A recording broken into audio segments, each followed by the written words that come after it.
మనం ఆడుకోబోయే తర్వాతి నటుడు ఆ, నాగభూషణం తర్వాత నాకు ఇష్టమైన నటుడు ఆ, నూతన్ ప్రసాద్. అంటే మిగతా వాళ్ళందరూ కూడా ఇష్టమే. మనం ఇప్పుడు మాడుకుపోయేవాళ్ళు, కానీ వీళ్ళంటే ప్రత్యేకమైన ఇష్టం అనమాట. ఎందుకంటే ఆయన మేనరిజమ్స్ అన్నీ కానీ. సో నూతన్ ప్రసాద్ పేరు ఆ, తాడినాథ వరప్రసాద్. సో 1945లో పుట్టాడు ఆయన. కైకలూరు, కృష్ణా జిల్లా. సో కృష్ణా జిల్లా అందించిన ఎన్నో ఆణిముత్యాల్లో ఈయన కూడా ఒకడు అనమాట సినీ రంగానికి. ఆ, గత విచిత్రం ఏంటంటే ఈయన నాటకాలు చాలా లేట్ వయసులో, అంటే అసలు సినిమా పరిశ్రమ మీద ఆసక్తి కూడా బాగా లేట్ వయసులో పుట్టినట్టుంది ఈయనకి. ఈయన ఐటీఐ చదువుకొని దాని తర్వాత ఇరిగేషన్ డిపార్ట్మెంట్ ఆంధ్రప్రదేశ్ గవర్నమెంట్లో స్టార్ట్ చేసి, దాని తర్వాత హెచ్ఏఎల్ హైదరాబాద్, అక్కడికి వెళ్ళి హైదరాబాద్లో సెటిల్ అయ్యి అక్కడ ఉద్యోగం చేస్తున్నప్పుడు నాటకాల మీద ఆసక్తి పుట్టి నాటకాలు వేస్తూ వేస్తూ దాని తర్వాత సినిమాల్లో అవకాశం ఇచ్చి మొదటి సినిమా 1973లో, అంటే ఆయనకి 28 ఏళ్ళు అనమాట. అందాల రాముడు సినిమాలో బాపు గారిది, అది ఆయన చేసిన సినిమాలో రిలీజ్ అయింది, అది మొదటి సినిమా. ఆ, దాని తర్వాత అతనికి పెద్దగా అవకాశాలు రాలేదనుకుంటాను. చిన్న స్టోరీ ఉంది అక్కడ. ఏంటంటే ఈయనేమో అవకాశాల కోసం ఎదురు చూడటం మద్రాసులో. ఈయన బాగా పీలగా సన్నగా ఉన్నాడని చెప్పేసి, ఎవరే కొంచెం నువ్వు బీరు లాంటిది అవుతా ఉండు, కొంచెం బొగ్గలు వస్తే లావు అవుతావు, ఎందుకంటే ముఖ్యంగా నువ్వు సైడ్ క్యారెక్టర్లు చేస్తున్నప్పుడు, లేకపోతే ముఖ్యంగా ఈ విలన్ టైప్ చేస్తున్నప్పుడు కొంచెం ఆహార్యం ఉండు, కొంచెం పర్సనాలిటీ ఉండాలని చెప్పేసి ఎవరో వెధవ సలహా ఇస్తే ఆయన ఆయన తాగిన బీర్ల సంఖ్య పెరిగిపోతుంది, కానీ అవకాశాలకు మాత్రం రాలేదంట చాలా కాలం పాటు. సో ఒక టైంలో ఆయనకి డౌట్ వచ్చేసి, నాకు బాగా అడిక్ట్ అయిపోయాను అనేసి, ఈ పాటికి షూర్కి ఏదో పెద్ద జబ్బే వచ్చి ఉంటుందని చెప్పి డాక్టర్ దగ్గరికి వెళ్ళే ముందు అనుకున్నానంట.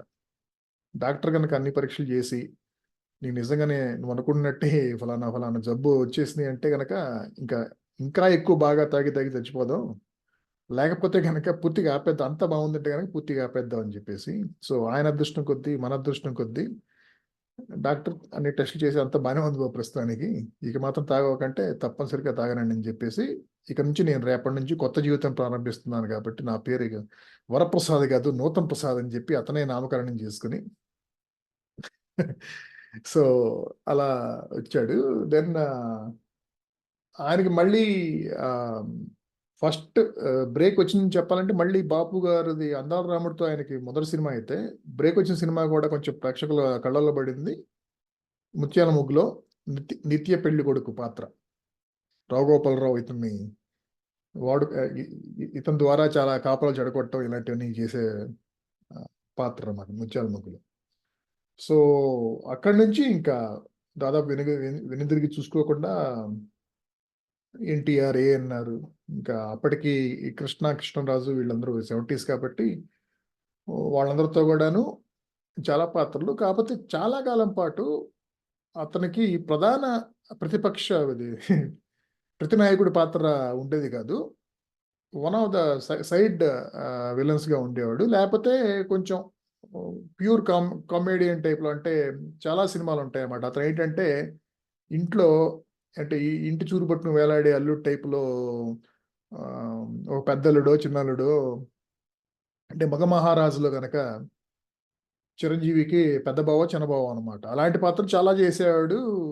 దాంతోడు మెయిన్గా సైడ్ విలన్ విత్ ఆయన ఆ, ఆయనకి స్వభావరీత్యా ఉన్న కొంచెం కామెడీ కూడా మిళితం చేసి అలాంటి బాగా చేసేవాడు. వీటితో పాటు ఇవన్నీ నేను చెప్పింది పెద్ద సినిమాలు. ఇది కాకుండా ఆయన అదృష్టం ఏంటంటే చాలా చిన్న సినిమాలు అప్పట్లో, ఆ, అంటే కొంచెం హీరోయిన్ ఓరియంటెడ్ సినిమాలు కానీ ఇలాంటి వాటిల్లో ఈయనకి కొంచెం మళ్ళీ పెద్ద, అంటే అట్లీస్ట్ హీరోయిన్కి భర్తగాను ఆ టైప్ పాత్రలు వచ్చే వాటిని మనం మన లీడ్ క్యారెక్టర్ అనాలో తెలియదు కానీ, అంటే ప్రెసిడెంట్ పేరమ్మ అని కానీ, ప్రెసిడెంట్ పేరమ్మ విశ్వనాథ్ గారు చేసిన సినిమానే అనుకుంటాను. యాక్చువల్గా ఆ సినిమానే మొదలవటం మంచి పాటతో మొదలవుతుంది, కుదిరితే చూడండి. ప్రెసిడెంట్ పేరమ్మ కానీ, లేకపోతే మినిస్టర్ మహాలక్ష్మి అని కానీ, చలిసీమలు అని కానీ, చలిసీమల్లోనే ఈయన చెప్పిన డైలాగ్, చలిసీమల్లో మరి అంత పెద్ద పెద్ద పాత్ర కాదులే కానీ బానే ఉంటదది. దాంట్లోనే ఈయన డైలాగు బాగా ఫేమస్ అయిన డైలాగు.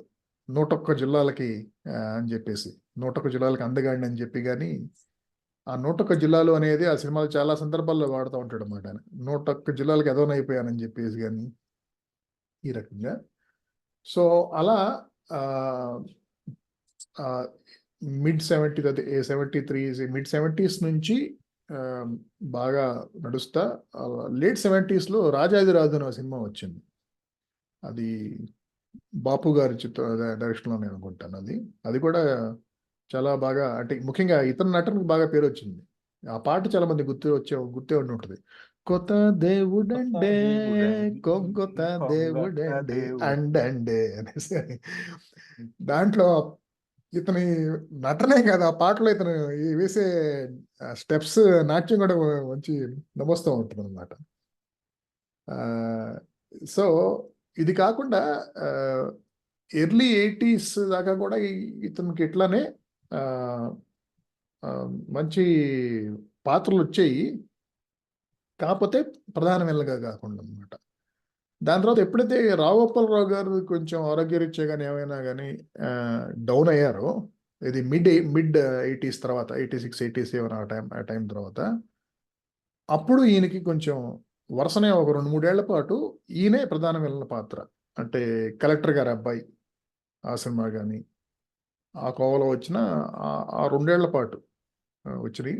86, 87 నుంచి 89లో పాపం ఈయన దురదృష్టవశాత్తు ఆ కార్ యాక్సిడెంట్ అదే షూటింగ్ టైమ్‌లో 'బామ్మ మాట బంగారు బాటలో' ఈయన, రాజేంద్ర ప్రసాద్ కూర్చున్న కార్‌ని క్రేన్‌తో పైకెత్తుతారనమాట. ఆహ్, అది కింద పడింది దురదృష్టవశాత్తు. రాజేంద్ర ప్రసాద్ గారికి ఏం కాలేదు. కానీ ఈయనకి మాత్రం వెన్నుపూస దెబ్బతిని అప్పటినుంచి ఆయన వీల్ చైర్‌కి పరిమితం అయ్యారనమాట. ఆహ్, ఆ రకంగా చాలా షార్ట్ స్టింట్ ప్రధాన విలన్‌గా అయింది. కానీ అంతకుముందు ఆయనది చాలా మంచి సినిమాలు ఒక 25 ఏళ్ల పాటు 'గుడ్ బాడీ ఆఫ్ వర్క్' అయన్నీ ఉన్నాయి. బాగా నచ్చిన పాత్రలు గూడా కొన్నున్నాయి. అలాగే ఆయన పాపులరైజ్ చేసిన డైలాగ్స్ కూడా కొన్నున్నాయి చెబుతాను. కానీ ఆయన యాక్సిడెంట్ అయిపోయి వీల్ చైర్ బౌండ్ అయినా కూడాను ఆయనేమి నిరాశపడతా కూర్చోకుండా ఆయనలో గొప్పతనం ఏంటంటే ఆహ్, ఈయనెప్పుడు 1945లో పుట్టాడు.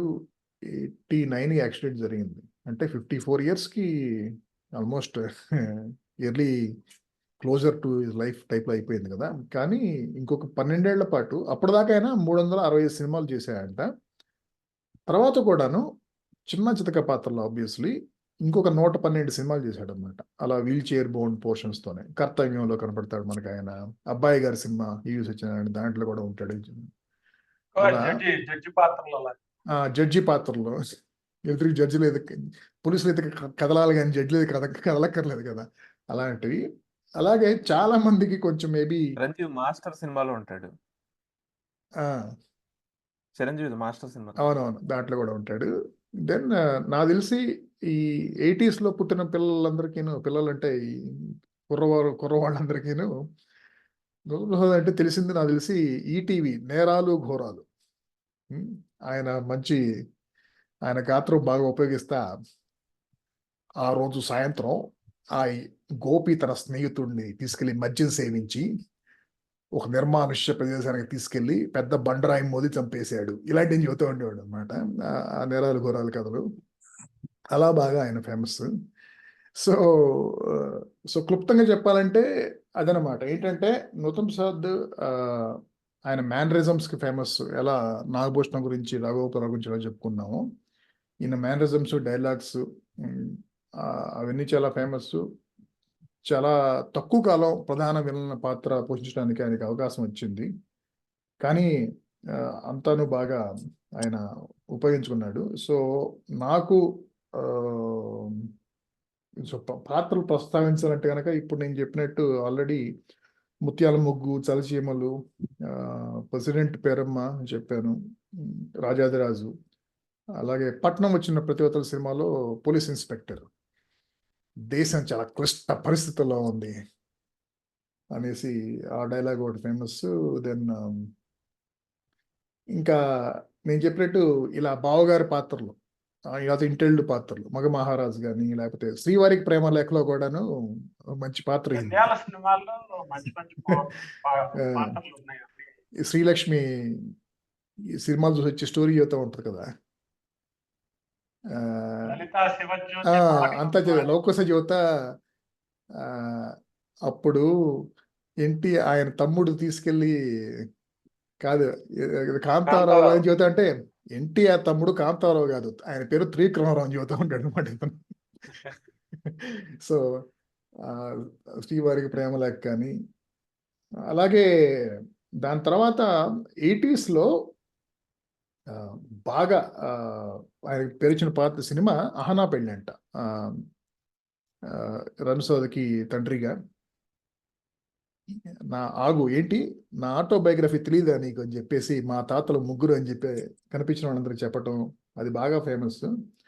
అలానే దాదాపు ఇదే నేను చెప్పిన లేట్ 80s దాకా కూడాను అతను ప్రధానమైన పాత్రలు వస్తున్నప్పుడు కూడాను ఈ ఖైదీ నెంబర్ 786 దాంట్లో కూడాను మంచి వెరైటీ పాత్ర ఉంటుంది. ఇది సత్యనారాయణ పక్కన పాపా రైడ్ బా అంటూ ఉంటాడు అనమాట. ఈ బా అనేది నేను అప్పుడే విన్నాను ఫస్ట్. దాని తర్వాత కబడ్డీ సినిమాలో కృష్ణ భగవాన్ జగత్ బాబుని ఏంటి బా అంటూ ఉంటాడు కదా, అంటే పాపా రైడ్ బా అని చెప్పేసి ఇలా. సో ఆఖరిగా అంటే మిగతా వాళ్ళు కూడాను వాళ్ళు చెబుతారు కృష్ణ నూతన గారి గురించి. మీరెవరు కనుక, నా రికమెండేషన్ ఒకటి ఉంది, ఒక సినిమా చాలా మంచి సినిమా నూతన ప్రసాద్ది. సినిమా చాలా బాగుంటుంది, ఇతను కూడా చాలా బాగా చేశాడు. సినిమా పేరు బడాయి బసవయ్య, యూట్యూబ్లో ఉంది, అది చూడండి.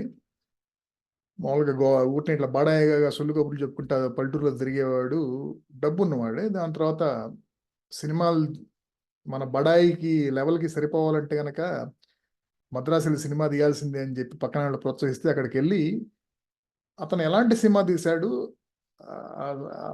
సినిమా తీసే ప్రాసెస్లో అతను నేర్చుకున్న పాఠాలు ఏంటనేది చాలా బాగుంటుంది. దాంట్లో ఒక్క చిన్న సన్నివేశం మాత్రం చెప్పి నేను మిగతా వాళ్ళకి అవకాశం ఇస్తాను. ఏంటంటే ఈ వెళ్ళి తీస్తున్న సినిమా ఏంటంటే అలెగ్జాండర్ సినిమా అనమాట, అలెగ్జాండర్ ద గ్రేట్ సినిమా అనమాట. సో అలెగ్జాండర్ ఏమో రంగనాథ్ అనమాట, మంచి ఒడ్డు పొడుగున్నాడు కాబట్టి అతను పెడతారు.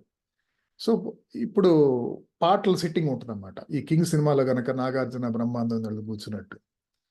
అప్పుడు కవి ముందేదో చెబుతూ ఉంటాడు, అలా కాదు మనకి అక్కడ సినిమాలో ఉంది ఒకే ఒక క్లబ్ డ్యాన్స్, జయమాలిని డ్యాన్స్ అంటే పక్కన ఎవరో సార్ అలెగ్జాండర్ సినిమాలో జీవిత కథలో జయమాలిని డ్యాన్స్ ఏంటి సార్ అంటే, ఏంటి మాట్లాడుతున్నావు, పొలానికి ఎరుగలాను సినిమాకి జయమాలిని అలాగా ఉండాల్సిందే అంటాడు అన్నమాట. ఆ టైప్లో ఆ సినిమా చాలా బాగుంటుంది, బడాయి బసవయ్య తప్పకుండా చూడండి. సో ఇక will go round the table. నూతన ప్రసాద్ గారి గురించి ఆయన చేసిన పాత్రలో మీకు బాగా నచ్చినవి కానీ ఏదైనా ఒకటి రెండు. పవన్ సంతోష్. మీరు చెప్పకుండా వదిలిన పాత్ర అని నేను అనుకుంటున్నాను. అదే చెప్పకుండా వదిలిన పాత్ర ఏంటంటే, సంసారం ఒక చదరంగంలో ఎద్దుబండి సోములు అంటే ఎడ్మండ్ శామ్యూల్ క్యారెక్టర్ అతనిది. కానీ షావుకారు జానకి క్యారెక్టర్ ఏంటంటే ఇతన్ని పట్టుకుని ఎద్దుబండి సోములు అని చెప్పి ఎటకారం చేస్తుంటది. వీళ్ళిద్దరూ కలిసి పెద్ద దెబ్బలాటేసుకుని భార్యాభర్తలను కలుపుతారనమాట సంసారం చదరంగం సినిమాలో. అది పాత్ర భలే ఉంటుంది, బాగుంటుంది అది యాక్చువల్లీ ఆ క్యారెక్టర్. సో ఇది మీరు చెప్పకుండా మిగిల్చిన పాత్రల్లో ఇది ముఖ్యమైనది అనమాట. మిగతావి మామూలుగా మీరు చెప్పిన చాలా పాత్రలు నాకు ఇష్టమైన పాత్రలు. డైలాగ్ డెలివరీ, మాడ్యులేషన్, ఈ మీరు ఇందాక అన్నట్టు నేరాలు ఘోరాల్లో ఆయన దాన్ని చాలా రసవత్తరంగా వివరించి ఆ హత్యని అప్పుడు ఏం జరిగిందంటే అని చెప్పడము అదంతా భలే బాగుండేది. కృష్ణమోహన్. ఈయన పూర్తి స్థాయి విలన్ వేసిన సినిమాలు చాలా బాగుంటాయి యాక్చువల్. అంటే ఆ క్రూరత్వానికి పరాకాష్ఠగా వేసిన సినిమాలు కొన్ని ఉన్నాయి. అందులో నాకు వెంటనే గుర్తొచ్చే సినిమా రావు గారి సినిమాలో తనే మొత్తం విలను. చాలా చాలా బాగుంటుంది ఆ సినిమా కూడా.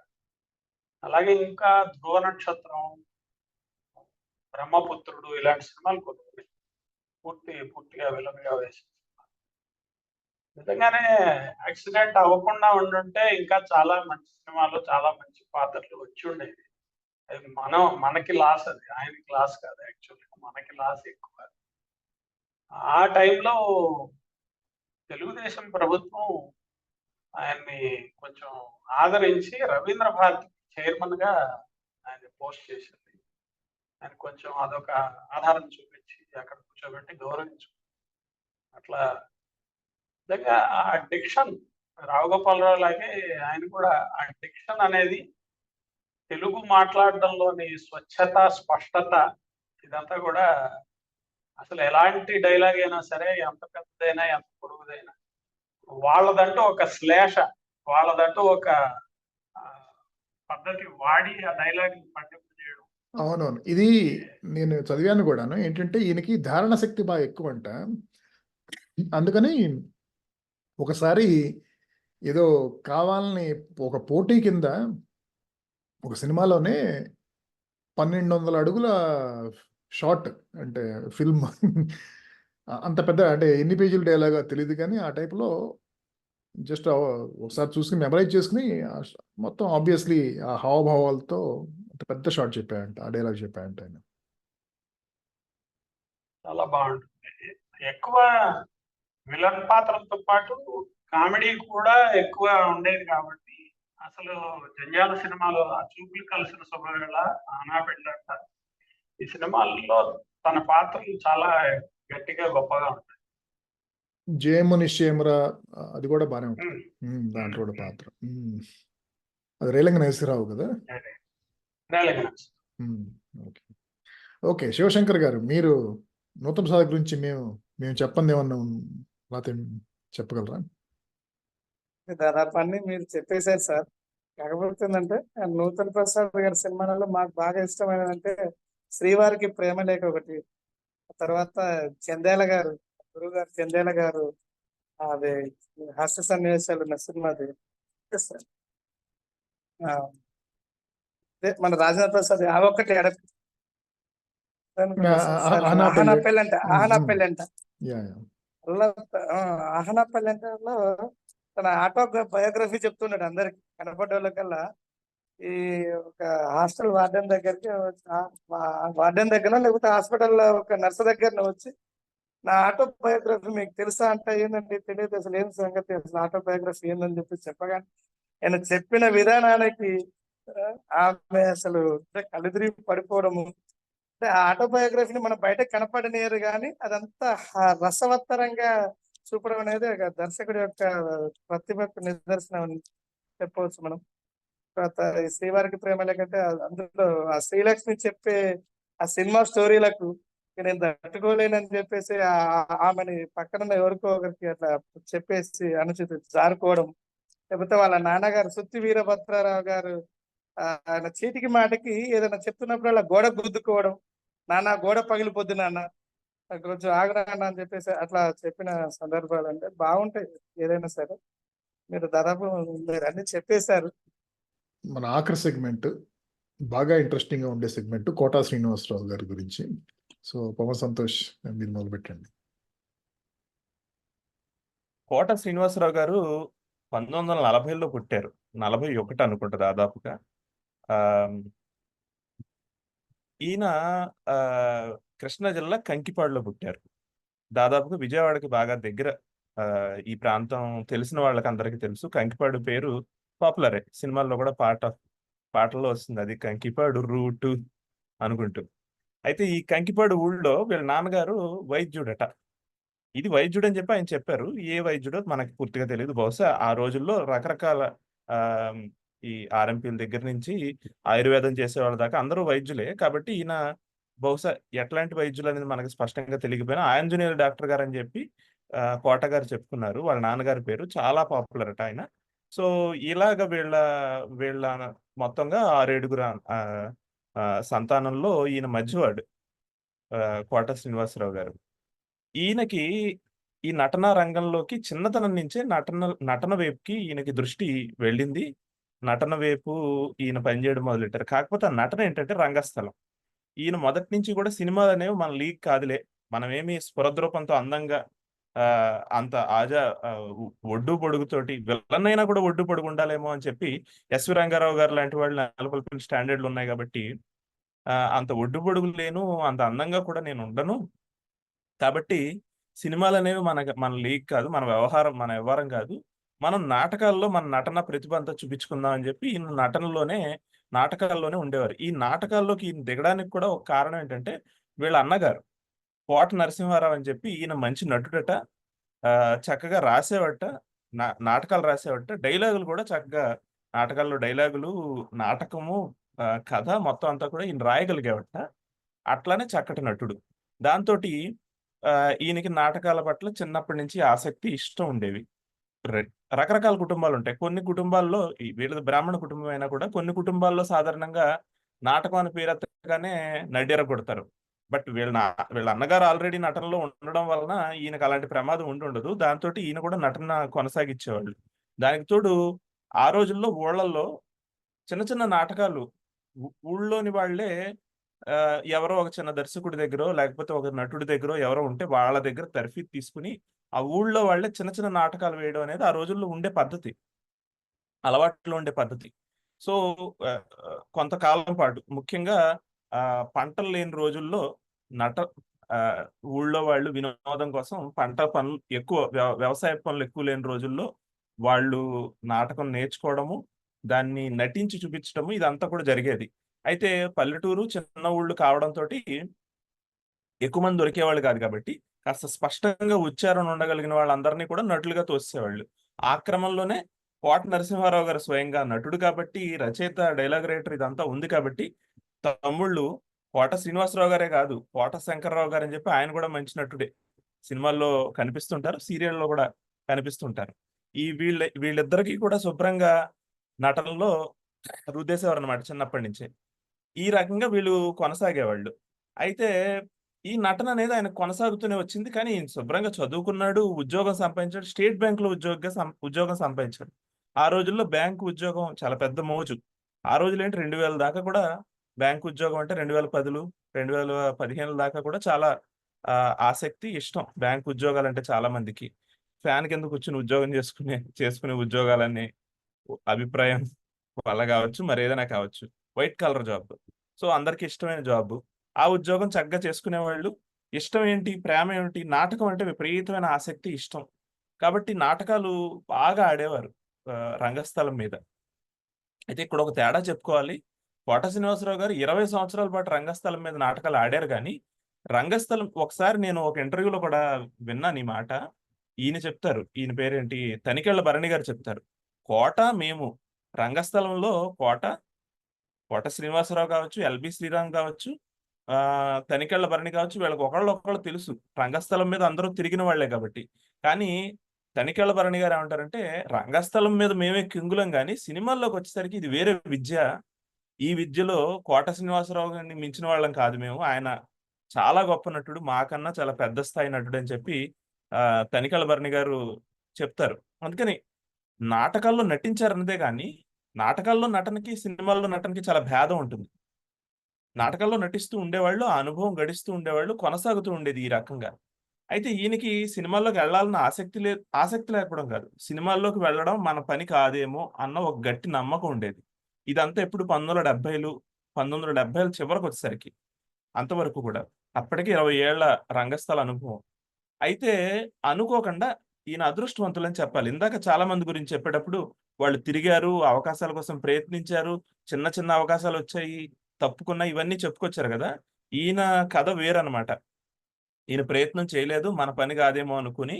కానీ విచిత్రం ఏంటంటే క్రాంతి కుమార్ గారు అని చెప్పి ఈయన చాలా మంచి సినిమాలు తీశారు. క్రాంతి కుమార్ గారు ప్రాణం ఖరీదు సినిమా తీసింది ఈయనే. చిరంజీవి మొదటి సినిమాను, రెండో సినిమాను మొత్తానికి అది. అట్లానే ఈయన సీతారామ గారి మనవరాల సినిమాకి దర్శకుడు. దానికి ముందు స్వాతి అని సినిమా. ఇట్లా చాలా బ్రహ్మాండమైన సినిమాలు. 6 నెలలు అని చెప్పి కూడా 9 నెలలు అని చెప్పి కూడా ఒక సినిమా సౌందర్యతో తీశారు. చాలా విలక్షణమైన సినిమాలు తీసిన నిర్మాత, తర్వాత దర్శకుడిగా మారారు. అయితే ఈయన సినిమా ప్రాణం ఖరీదని నాటకం చాలా పాపులర్ అట. ఈ నాటకం పాపులర్ అయ్యేపటికి దీన్ని సినిమాగా తీయాలని భావించినప్పుడు 1970 మలి భాగంలో భావించినప్పుడు ఆ ప్రాణం ఖరీదు నాటకంలో కోట శ్రీనివాసరావు గారు ఒక పాత్ర వేసేవారట. వేస్తే ఈయన క్రాంతి కుమార్ గారి ఉద్దేశం ఏంటంటే ఎవరెవరైతే సినిమాలు నాటకంలో వేస్తున్నారో సాధ్యమైనంత వరకు వాళ్ళందరినీ సినిమాల్లోకి తీసుకొచ్చేసుకుందాం అని చెప్పి క్రాంతి కుమార్ గారి ఉద్దేశం. అది వాళ్ళు అప్పటికే నాటకం బ్రహ్మాండంగా వేస్తున్నారు కాబట్టి అది చాలా గొప్ప పేరు పొందింది. వాళ్ళకి ఆసక్తి ఉంటే వాళ్ళకి వీలైతే వాళ్ళనే పెట్టి తీసుకుందాం అని చెప్పి ఆ క్రమంలోనే ఆ ప్రాణం ఖరీదు సినిమాతోటే ఈయన మొట్టమొదటిసారిగా సినిమాలో నటించారు. కానీ దాంతో ఏమి బ్రహ్మాండమైన బ్రేక్ వచ్చేలేదు. ఈయన జీవితం ఏం మారిపోలేదు. ప్రాణం ఖరీదు సినిమాలో వేశారు, మళ్ళీ వెనక్కి వెళ్ళిపోయారు. ఆయన బ్యాంకులో ఆయన ఉద్యోగం ఆయన చేసుకుంటున్నారు. బహుశా బుర్రలో పురుగు దొలి చూడడం మొదలెట్టుంటుంది. నేను కూడా సినిమాల్లో వేయగలను, నాటకాల్లో వేస్తున్నాను కదా పాత్రలు, సినిమాల్లో కూడా వేయగలను అని దొలవడం మొదలెట్టుంటుంది. మెల్లిగా 1978 ఇది జరిగింది. దాదాపు 5 ఏళ్ల వరకు ఈయనేమి సినిమాల్లో యాక్ట్ చేసిన దాఖలాలు ఏం పెద్దగా లేవు. అయితే 1983 నుంచి అక్కడ ఇక్కడ ఒకటి సినిమాలు చేయడం మొదలుపెట్టారు. జంధ్యాల గారు కూడా నాటకాల బ్యాచే. జంధ్యాల గారు కూడా నాటకాల్లో చాలా పేరు పొందిన వాళ్ళు. ఆయన కూడా విజయవాడ ప్రాంతానికి సంబంధించిన వ్యక్తి. చాలా మందికి బ్రహ్మాండమైన లైఫ్ ఇచ్చిన దర్శకుడు జంధ్యాల గారు, దర్శకుడిగా. ఈయనకి కూడా అమరజీవి అనే సినిమాలో ఒక పాత్ర ఇచ్చారు. అమరజీవి నాగేశ్వరరావు సినిమా. మల్లెపూల మారాణికి బంతిపూల పారాణి అనే పాట ఉంటుంది. పాట బాగుంటుంది. సో ఆ సినిమాలో ఈయనకు ఒక పాత్ర ఇచ్చారు. బ్రహ్మాండమైన సూపర్ హిట్లు ఏం కాదు ఇవి, పాత్రలు ఏవే సూపర్ హిట్లు కాదు, అలా నడుస్తూ వచ్చింది. అయితే 1985లో టి కృష్ణ గారిది ప్రతిఘటన అనే సినిమాలో కాసయ్య అనే క్యారెక్టర్. కోట శ్రీనివాసరావు గారి బ్రేక్ కూడా ఎలా వచ్చిందంటే ఆ తర్వాత ఆయన కొన్ని వందల సినిమాల్లో కొన్ని వందల రకాలుగా, అట్లీస్ట్ కనీసం 10 రకాలుగా ఏ పాత్రనైతే పోషించాడో ఆ పాత్రతోటే ఆయనకు మొట్టమొదటి బ్రేక్ వచ్చింది. ఆ పాత్ర ఏంటంటే ఆయన ఒక పొలిటీషియన్, ఒక రాజకీయ నాయకుడు. అది కూడా మన రాజకీయాల్లో ఉన్న కుళ్ళంతటికీ కూడా ఒకానొక ప్రతినిధి.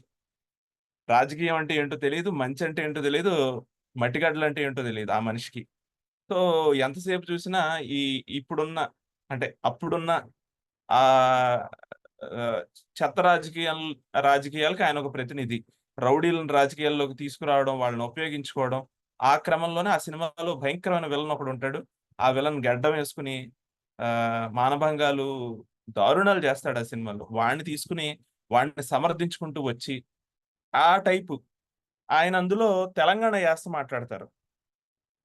అఫ్ కోర్స్ దీనికి ఒక సెన్సిబుల్ పాయింట్ ఒకటి ఉంది. తెలంగాణ యాసలో మాట్లాడే వాళ్ళు విలన్లని సినిమాల్లో చూపించిన దాఖలాలు ఇది కూడా ఒకటై ఉండొచ్చు.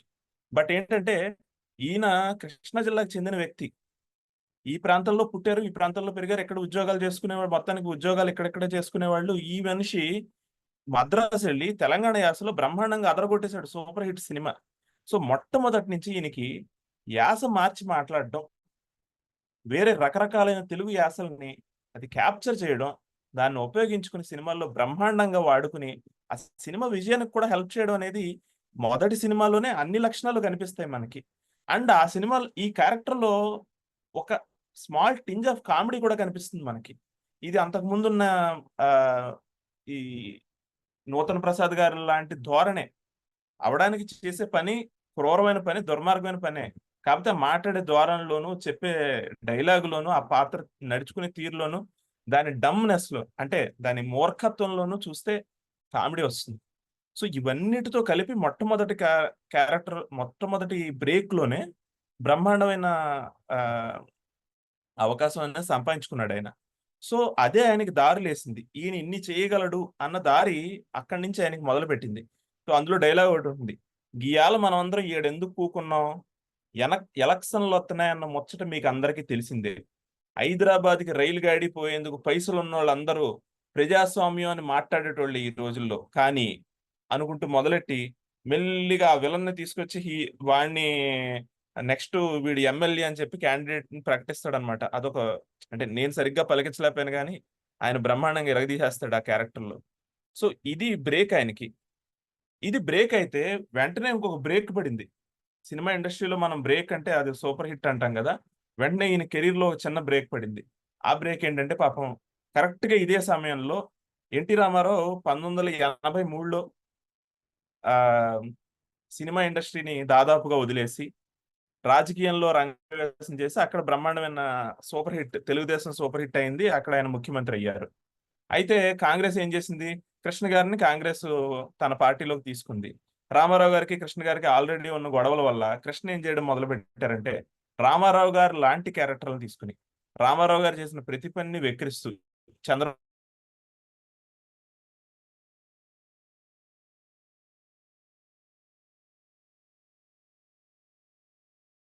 చేసేవాళ్ళు. నా పిలిపే ప్రపంచం, అందులో సినిమాలో కృష్ణ కూడా హీరో అనుకుంటా. అందులో నా పిలిపే ప్రపంచంలో సినిమాలో ఒక రాజకీయ నాయకుడి పాత్ర, ఆల్రెడీ ఎస్టాబ్లిష్ అయిన రాజకీయ నాయకుడి పాత్ర వేశారు. అది వెటకారమైన పాత్ర, బాగానే నడిచింది అది. సో ఇదేదో బాగానే ఉంది, ఈయన బాగా చేశాడు. అందులో మధ్యలో ఒక చోట ఎన్టీ రామారావుని ఇమిటేట్ చేయాల్సి వచ్చిందట. ఈయన బాగా ఇమిటేట్ చేశాడు ఆ క్యారెక్టర్లో. ఎన్టీ రామారావు క్యారెక్టర్ నా పిలిపే ప్రపంచంలో చేయలేదు ఈయన, కానీ ఎన్టీ రామారావుని బాగానే ఇమిటేట్ చేశాడు. చేస్తే నెక్స్ట్ సినిమా ఏంటి, మండలాధీశుడు అని సినిమా. ఇందులో డైరెక్ట్ గా ఎన్టీ రామారావుని స్పూఫ్ చేస్తూ ఎన్టీ రామారావుని చాలా అవమానిస్తూ అప్పుడు మండలాలని చెప్పి పెట్టాడు ఎన్టీ రామారావు. అండ్ దాంట్లో బూతు ధ్వనించేలాగా మండలాధీశుడు అన్న పదం పెట్టుకుని వాళ్ళు సినిమా చేయడం మొదలుపెట్టారు. ఇప్పుడు దాదాపుగా ఆ రామ్ గోపాల్ వర్మ గత 7-8 సంవత్సరాల నుంచి ఎట్లాంటి పని చేస్తున్నాడు, అలాంటి సినిమాలు ఇవి కూడా. వాటికి ఉన్న వాల్యూ ఏంటంటే మేజర్ గా అంటే సినిమాలు చూడొచ్చు, నడిచిపోతాయి, అవి మరీ దారుణంగా ఉండవు. సో ఈ సినిమాలో కోట శ్రీనివాసరావుని ఎన్టీ రామారావు క్యారెక్టర్ వేయమని చెప్పి అడిగారు. అడిగితే ఈయన వెనకడుగు, ఒక్కడుగు, 2 అడుగులు ముందడుగు ఆ రకంగా ఆలోచించి వేస్తే ప్రమాదం ఏమో, వేస్తే ఏం పోయింది, మంచి పాత్ర ఏమో, ఏం చెప్పగలరు, ఇది క్లిక్ అవ్వచ్చు, లేదంటే మంచి అవకాశం కదా, బతుకున్న ఒక యాక్టర్ని మనం యాక్ట్ చేసే అవకాశం, ఇది 100 రకాలైన బుర్రలో ఆలోచనలతోటి చివరికి ఒక బలహీన క్షణంలో ఈయన ఓకే చెప్పాడు. సినిమాలో బ్రహ్మాండంగా యాక్ట్ చేశాడు, రిలీజ్ అయింది. సినిమా ఎట్టపోయిందో పోయింది, కానీ ఈయన్ని మాత్రం పట్టుకుని జనం కొట్టడం మొదలుపెట్టారు. విజయవాడలో రామారావు ట్రైన్ ఎక్కుతుంటే ఈయన పొరపాటున పాపం తెలియక ట్రైన్ దిగేసరికి ఈయన రామారావు అభిమానులు అందరూ కూడా రామారావు వెళ్ళిపోయిన తర్వాత ఇటువైపుకు చూసి హఠాత్తుగా ఒరే అదిగోరా కోటవాడు వచ్చాడని చెప్పి ఎవరో కనిపెట్టారు. అప్పటికే ప్రతిఘటన వచ్చింది, ఈయన జనం మనసులో రిజిస్టర్ అయ్యారు అప్పటికే ఎంతో కొంత. అండ్ ఈ పాత్ర చేసేసరికి కోట వచ్చాడని చెప్పి పట్టుకుని నిజంగా పట్టుకుని తన్నారు. సో ఈయన రామారావు గారి దగ్గరికి వెళ్ళి, సార్ నేనేమి నాకు తెలియక చేశానండి బాబు, నేను కావాలని మీ మీద కక్ష ఏం లేదని అంటే, అదేం పర్లేదులే బ్రదర్ అని చెప్పి రామారావు పెద్ద మనసుతో క్షమించండి నేను చెప్పుకుంటుంటారు. సో మొత్తానికి ఆ చిన్న ఎపిసోడ్ జరగడం వల్ల ఈయనకి కొన్ని అవకాశాలు మిస్ అయ్యాయి, కొంతమంది దగ్గరికి రానివ్వలేదు అంటారు. కానీ బట్ వెంటనే మళ్ళీ సూపర్ హిట్. అదే సంవత్సరంలో అహనా పెళ్ళంట సినిమా బ్రహ్మాండమైన సూపర్ హిట్. అహనా పెళ్ళంట సినిమా యాక్చువల్లీ రెండో విధంగా, ఒకటే ఆల్రెడీ విలనీ క్యారెక్టర్లు అని చెప్పి ఇందాక మనం అనుకున్నాం కదా, విలనీ రాజకీయ నాయకులని ఆ పాత్ర మోస అక్కడ ఉండగా, రెండోది ఏంటంటే పిసినారి పాత్రలు. ఈయన సినిమాల్లో కూడా చాలా సార్లు రిపీట్ అవుతుంది పిసినారి, లేదంటే డబ్బు అంటే పిచ్చి. అది ఎన్నిసార్లు రిపీట్ అవుతుందంటే ఆమె సినిమాలో రిపీట్ అవుతుంది పిసినారి, డబ్బు అంటే పిచ్చి, పిసినారి పాత్ర. తర్వాత ఆ నలుగురు సినిమాలో రిపీట్ అవుతుంది డబ్బు అంటే పిచ్చి. మళ్ళీ సీతం వాకిట్లో సినిమాల చెట్టులో డబ్బు అంటే పిచ్చి కాదు, డబ్బున్న వాళ్ళ పక్షాన మాట్లాడడం. సో ఇట్లాంటివి చాలా సార్లు రిపీట్ అవుతుంటాయి అన్నమాట ఈ క్యారెక్టర్లు. ఈ మౌల్డ్ ఫస్ట్ టైం అహనా పెళ్ళంటి సినిమాలో వచ్చింది, బ్రహ్మాండమైన సూపర్ హిట్. మనకు తెలియదేం కాదు కదా, ఆ సినిమాలో కోట శ్రీనివాసరావు గారు చేసిన పాత్ర లెజెండరీ, నిలబడిపోయే పాత్ర. సో ఇంకా ఆ తర్వాత ఈయనకి వెనక్కి చూసుకునే పరిస్థితి లేదు. నెక్స్ట్ ఆయనకు వచ్చిన మూడో బ్రేక్ ఏంటంటే, ఇంక మధ్యలో Sri Kanakamahalakshmi recording dancing troupe ఆ సంవత్సరం వచ్చింది. చూపులు కలిసిన శుభవేళ నెక్స్ట్ వచ్చే తర్వాత సంవత్సరం. ఆ తర్వాత చిరంజీవి వంటి సినిమాలకి మెయిన్ విలన్ క్యారెక్టర్లు వేయడం అనేది ఎముడికి మొగుడు సినిమాలో వచ్చింది. ఇక్కడ మనం చెప్పుకోవాల్సిన సమయం ఏంటంటే, ఆల్మోస్ట్ ఇదే టైంలో ఈయన రావు గోపాలరావు గారు అప్పటికే తెరమరుగు అయిపోతున్నారు. ఆయన చాలా పెద్దవాళ్ళు అయిపోయారు 1988-89 ఆ టైంకి. ఈయన వేయదగిన పాత్రలు లాంటివి ప్రధానంగా అప్పటిదాకా వేసిన వాళ్ళు నూతన్ ప్రసాద్ గారు. ఆయన మెయిన్ విలన్ కి ప్రమోట్ అయ్యారు, కానీ అనుకోకుండా వెంటనే పడిపోయారు పాపం. ఆయనకి ఇందాకనే మనం చెప్పుకున్నాం, ఆయన యాక్సిడెంట్ వల్ల ఆయన నడుము విరిగిపోయి తద్వారా నడవడానికి అవకాశం లేకుండా అయిపోయారు ఆయన. సో ఆ టైంలో ఈయన రైజ్ అయ్యారు, రైజింగ్ స్టార్ ఆ టైంకి ఈయన. సో మెయిన్ విలన్ క్యారెక్టర్ చిరంజీవికి మిగతా హీరోలకి వేయడం, ఎముడికి మొగుడు ఇలాంటి సినిమాల్లో. ఆ తర్వాత హై హై నాయక, బావ పన్నీరు సినిమాల్లో ఆల్మోస్ట్ విలన్ చుట్టే సినిమా చాలా వరకు తిరుగుతుంది, అందులో హీరోలు ఉన్నా కూడా. బావ పన్నీర్ అయితే ప్యూర్ గా ఈ కామెడీ విలన్ పాత్రకే మేజర్ క్యారెక్టర్. అందులో ఒక చిన్న ఒక మరో పెళ్లి చేసుకోవాలని ఏదో అనుకుంటాడు. అనుకున్నప్పుడు ఎవరు రాకపోవడంతో ఒక అమ్మాయిని పెంచుకుని పెళ్లి చేసుకోవాలనుకునే దుర్మార్గపు ఆలోచన చేస్తాడు. సో అది బావ పన్నీర్ సినిమా. సో ఇలా నడుస్తున్న టైంలో మళ్ళీ ఇంకో బ్రహ్మాండమైన బ్రేక్. మరి ఇంకొక డైరెక్టర్, ఫస్ట్ టి కృష్ణ గారు.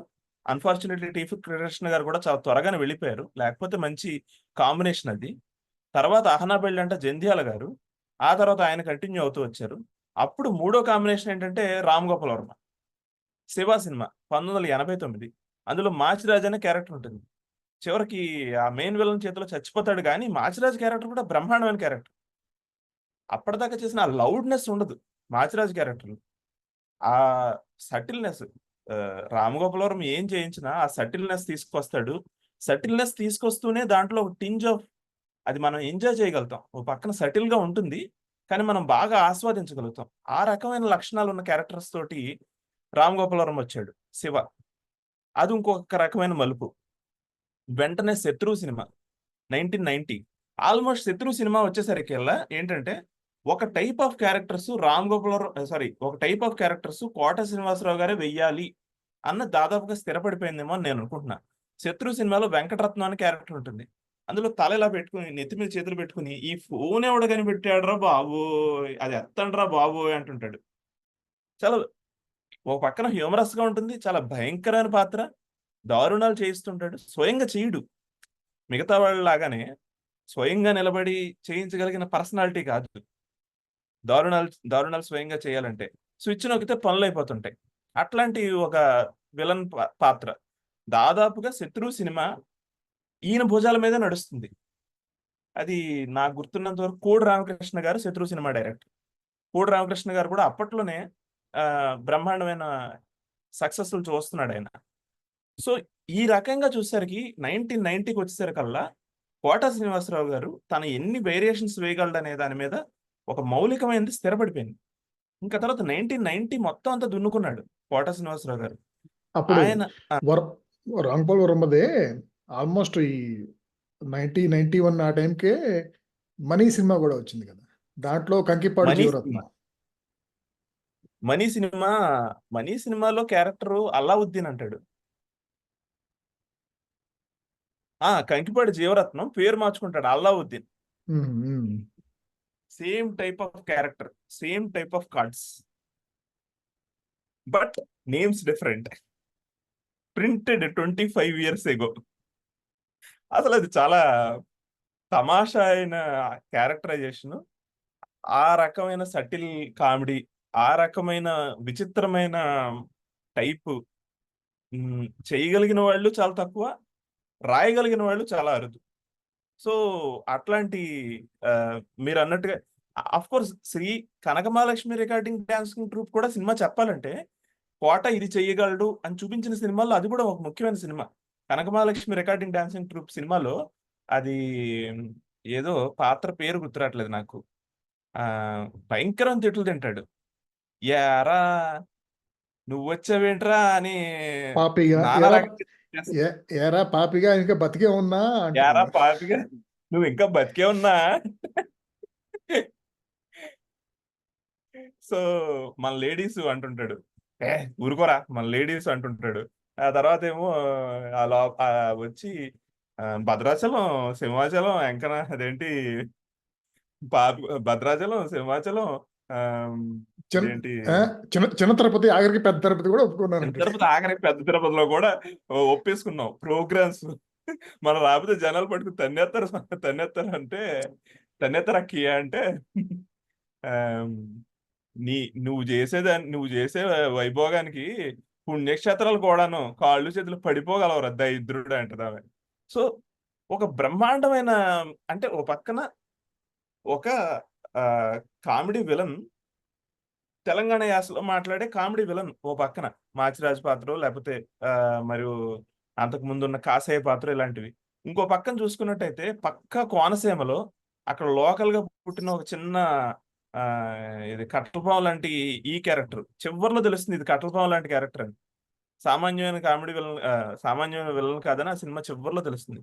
సో ఆయనకి స్టేజ్ అక్కడికి సెట్ అయిపోయింది 1990s వచ్చేసరికి. ఇంకా అక్కడి నుంచి బ్రహ్మాండమైన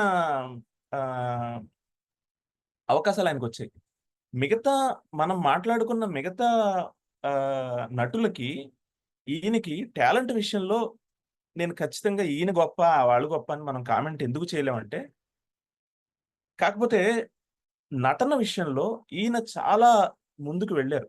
ఎందుకు నేను అది డిఫెండ్ కూడా చేసుకోగలను. ఎందుకంటే కోట శ్రీనివాసరావు గారికి వచ్చిన వైవిధ్యభరితమైన పాత్రలు వాళ్ళెవ్వరికి రాల. వాళ్ళు చాలా క్యారెక్టర్స్ చేశారు.